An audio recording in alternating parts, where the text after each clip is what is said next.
Section 1. You will hear a woman calling a local museum about children's art and craft workshops. First, you have some time to look at questions 1 to 5.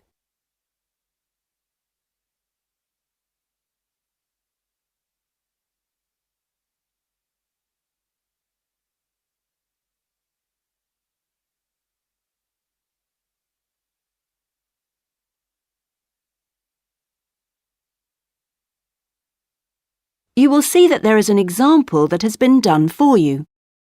On this occasion only, the conversation relating to this will be played first. Good morning, Sidmouth Museum. Can I help you? Oh, yes. Good morning. I'm interested in the children's workshops, and I'd like a little more information, please. Do you mean the art and craft workshops? Yes, a friend of a friend mentioned them. The children do painting and make models and so forth. Yes, of course. Where to begin? First of all, as you probably know, they run every Saturday. The workshops are organised every Saturday, so Saturday has been written in the space. Now we shall begin. You should answer the questions as you listen, because you will not hear the recording a second time. Listen carefully and answer questions 1 to 5. Good morning, Sidmouth Museum. Can I help you? Oh, yes. Good morning. I'm interested in the children's workshops, and I'd like a little more information, please. Do you mean the art and craft workshops? Yes, a friend of a friend mentioned them. The children do painting and make models and so forth. Yes, of course. Where to begin? First of all, as you probably know, they run every Saturday. Fine. And what about ages? Well, all ages from 5 upwards are welcome, though we do ask that children below 8 years of age are accompanied by an adult. Fine. That wouldn't be a problem. What about cost? Well, I think you'll find them very reasonable. It's £2.50 a child, with 80 pence off for 2 or more children from the same family. Oh, yes. Very reasonable. And are they held in the main museum? Not exactly. They're nearby. Could you give me the full address? I don't know the area very well. Yes, it's Winter House. Right. And that's in Tamer Street. Could you spell that, please? Yes, Tamer Street. Lovely. And I do need to tell you that there's a security entrance, so you need to press the green button for someone to let you in. Don't press the red button, please. But don't worry, it's all clearly labelled. Okay. And one more question. Is parking available nearby? We're driving in from out of town. Your best bet is to leave your car at the back of the library. On a Saturday morning, there are plenty of spaces there. It's right next door to the museum. And can I ask about booking places? Yes, and I must tell you, you really should book by calling the education department here. Oh, I'm sorry. Should I have rung them instead of the main museum number? No, that's fine this time. Please don't worry. But for future reference, I'll give you the direct number. It's 200-765. Great. I've got that. Before you hear the rest of the conversation, you have some time to look at questions 6 to 10.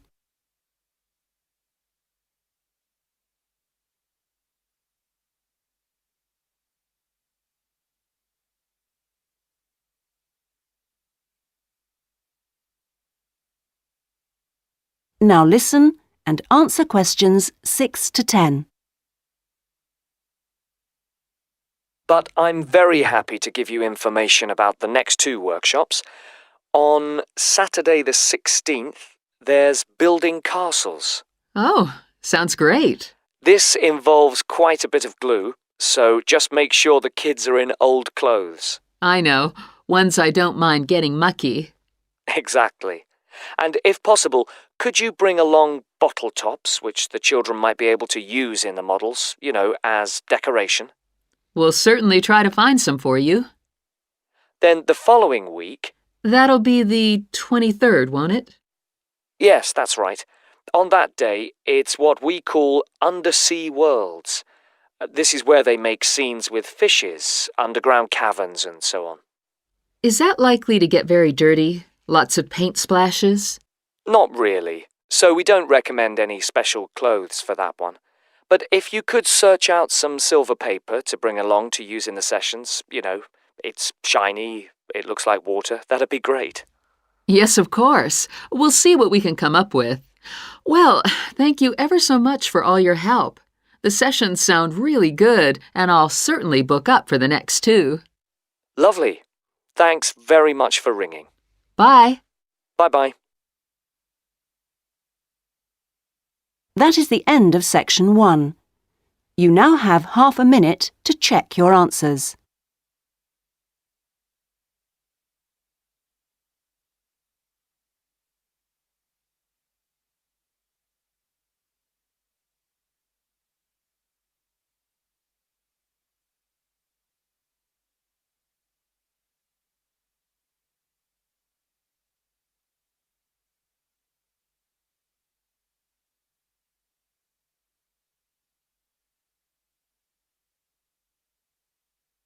Now turn to section 2.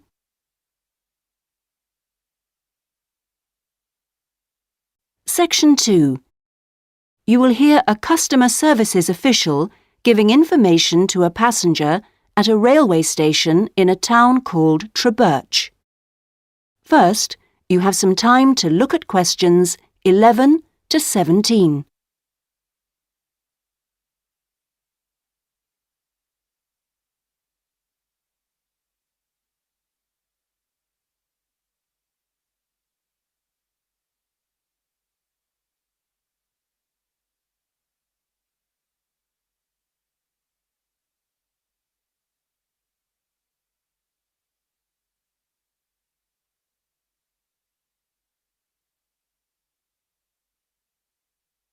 Now listen carefully and answer questions 11 to 17. Hello. My family and I are staying here in Trebirch for a week or 2, and we wanted to know about the train services. We're hoping to do a few local trips. OK. Well, I can give you lots of details about all the trains going from Trebirch in the southwest. This leaflet will be very helpful, but I can tell you some of the main things. We've got 2 main train stations in the town. King Street is for local commuter lines and regional services. What about trains to London? I'll need to go there on business for one day. Then you need to go to Central Station. That's for all the national services. There are regular trains to London. They leave Trebirch every half hour on weekdays and every hour at weekends. It takes about 2 hours, a bit longer on Sundays. You've got a choice of first and second class, and there's a buffet car, though refreshments are included in the cost of a first-class ticket. Ah, right. And have you got any information on different ticket types? Yes, there's a range of ticket prices depending on when you travel and when you buy your ticket. There's a standard open ticket, which doesn't have any restrictions. This can be bought in advance or on the day. You can also get various discounted tickets. A popular one is called the Super Save, and this is OK for travel after 8:45. Then there is the special ticket, which is valid for travel after 10:15. The special tickets are also valid for travel at weekends. The cheapest tickets are called advance, and you have to buy them at least 6 days ahead. Only a certain number are available, and you have to make seat reservations for these. Before you hear the rest of the conversation, you have some time to look at questions 18 to 20.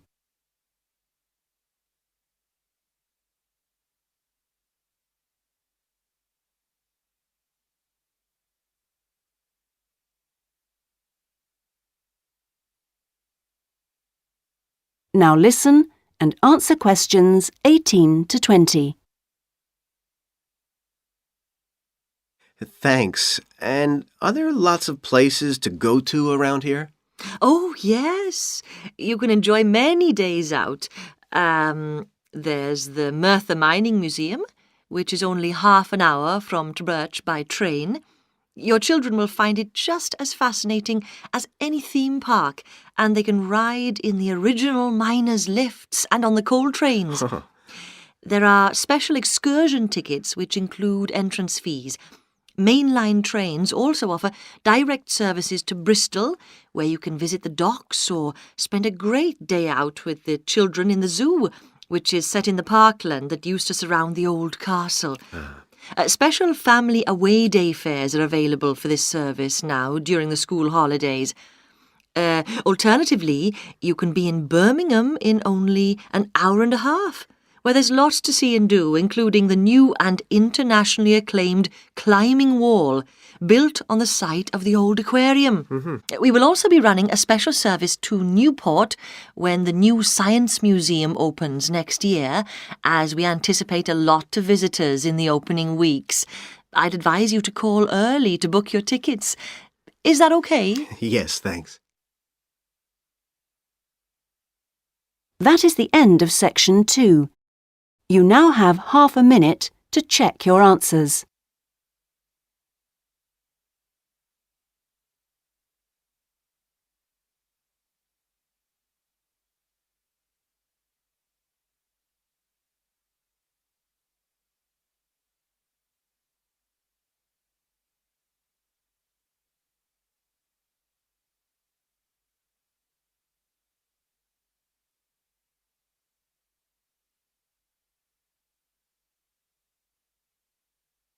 Now turn to section 3.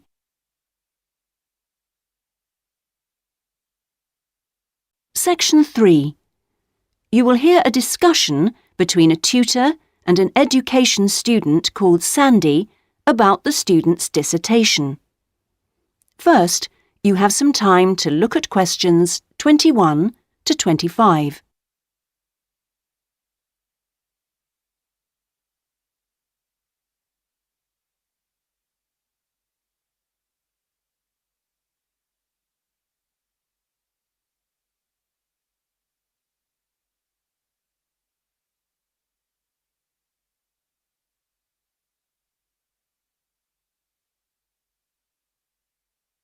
Now listen carefully and answer questions 21 to 25. Hello, Sandy. How have you been getting on with your dissertation? Fine. And I've been working hard on the various action points we agreed on our last tutorial. Do you want to talk me through what you've done? Yeah, sure. Well, we agreed on 3 main targets for me to aim for. The first one was to find out about suitable data analysis software. Yes. And what I decided to do was to look through catalogues specialising in IT. That's a good idea. What did you come up with? I found the names of 2 promising ones. Right. But I also thought it'd be worthwhile talking to a lecturer. Oh, right. Who did you see? Jane Prince. Do you know her? She's in the computer centre? Yes, of course. She's the new head. Yes, well, she was very helpful. Oh, that's good. Did she suggest anything in particular? Yeah, she recommended software called VVAT and said I should book up for a couple of practice sessions using VVAT. Great. I'm sure you'll find them useful. And, of course, the second target was to draw up a survey checklist, which Yes, you emailed me it last week. Have you had a chance to look? Of course. I think it's good. Very much on the right lines.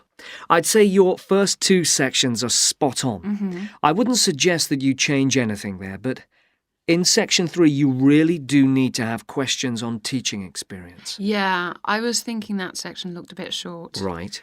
And my third target was do further reading on discipline. Oh, yes. I mentioned a couple of writers, didn't I? Yes, well, I got hold of the Banerjee, and I thought that was excellent, but I'm afraid I didn't manage to get hold of the essays about classroom management. You know, the ones by Simon Erickson.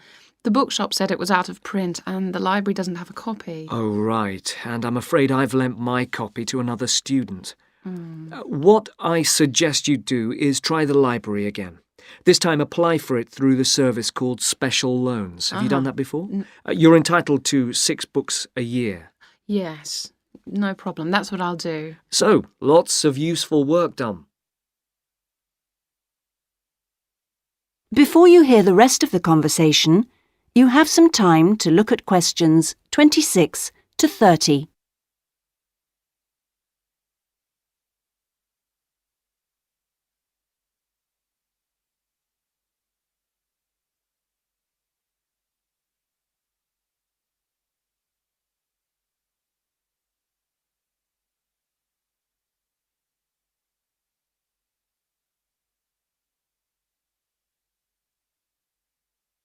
Now listen and answer questions 26 to 30. So let's look at some new targets.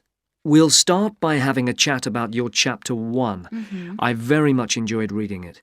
Your written style is very clear, and you've included lots of interesting descriptions of education in your target area.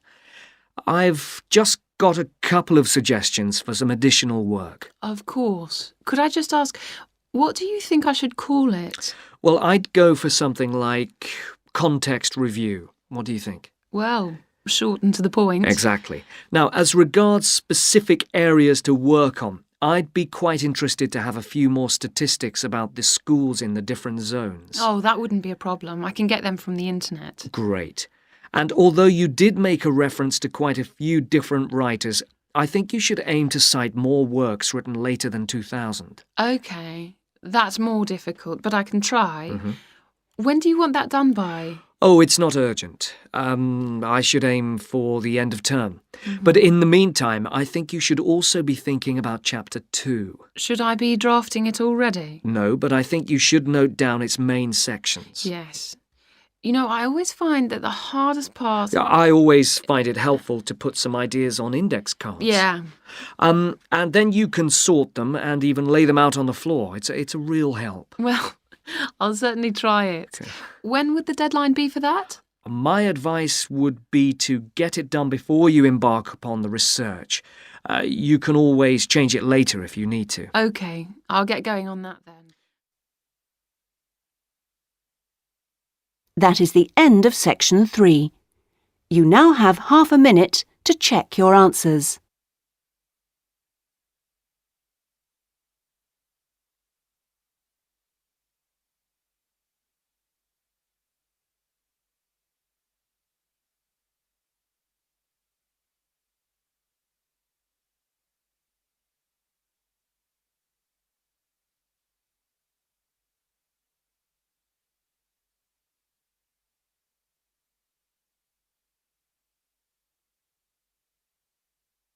Now turn to section 4.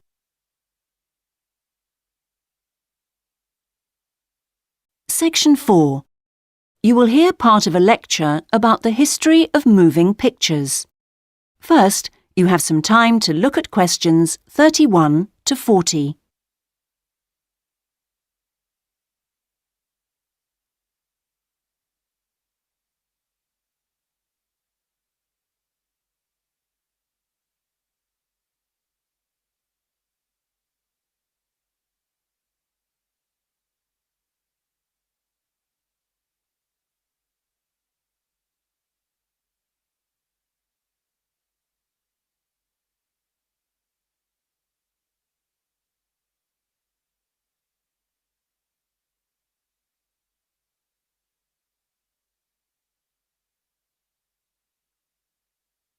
Now listen carefully and answer questions 31 to 40. Many believe that the story first began in America in 1877, when 2 friends were arguing over whether a horse ever had all 4 feet or hooves off the ground when it galloped. To settle the bet, a photographer was asked to photograph a horse galloping, and the bet was settled because you could see that all the hooves were off the ground in some of the photos. What was even more interesting was that if the photos were shown in quick succession, the horse looked like it was running, In other words, moving pictures. The person who became interested in taking the moving pictures to its next step was the famous American inventor Thomas Edison. Actually, he didn't do the work himself, but rather asked a young Scotsman in his employ to design a system, which he did. Now, this young fellow was clever, because the first thing he did was study other systems, primitive as they were, of moving pictures, and then put all the existing technologies together to make the first entire motion picture system. He designed a camera, a projection device, and the film. The system was first shown in New York in 1894 and was really very popular. Apparently, people lined up around the block to see the wonderful new invention. There were, however, a couple of problems with the system. The camera weighed over 200 kilograms, and only one person at a time could see the film. Well, now, news of the new system in America traveled fast, and a number of rival European systems started to appear once people had heard about it. The single problem with all the systems was they couldn't really project the film onto a screen, so more than one person could see it.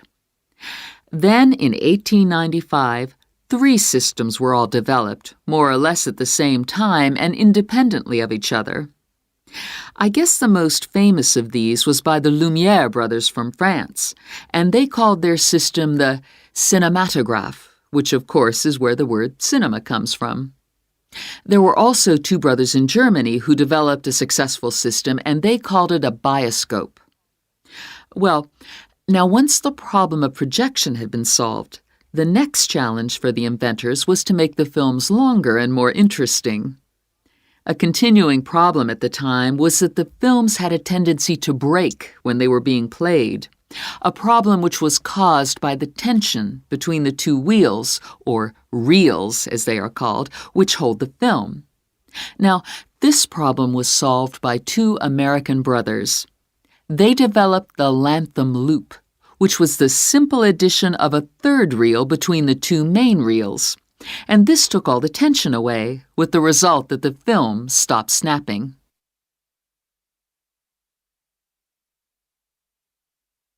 So now there was a real possibility of having films of more than 2 or 3 minutes. And this led to the making of the Great Train Robbery, the very first movie made. It only lasted 11 minutes, but was an absolute sensation. And there were cases of people watching the movie and actually fainting when the character fired a gun at the camera. Almost overnight, movies became a craze. And by 1905, people in America were lining up to see movies in store theaters, as they were called then. I guess the next big step in terms of development of technology was to have people actually talking on the film. And the first step towards this was in 1926, when sound effects were first used on a film. It wasn't until the following year, however, that the first talkie, as they were called then, was made. This film featured actors speaking only during parts of the film and was called The Jazz Singer. And it wasn't until 1928 that the first all-talking film was produced, and this was called The Lights of New York.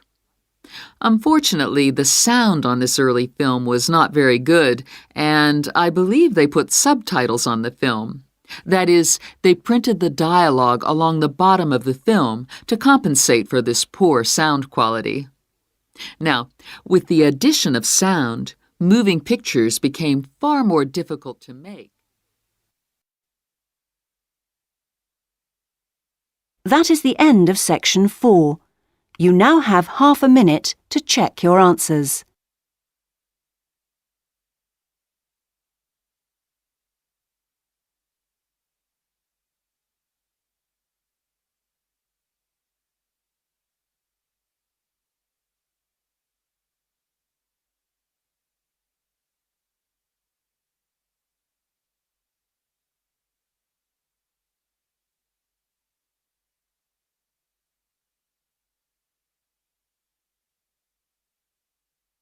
That is the end of the listening test.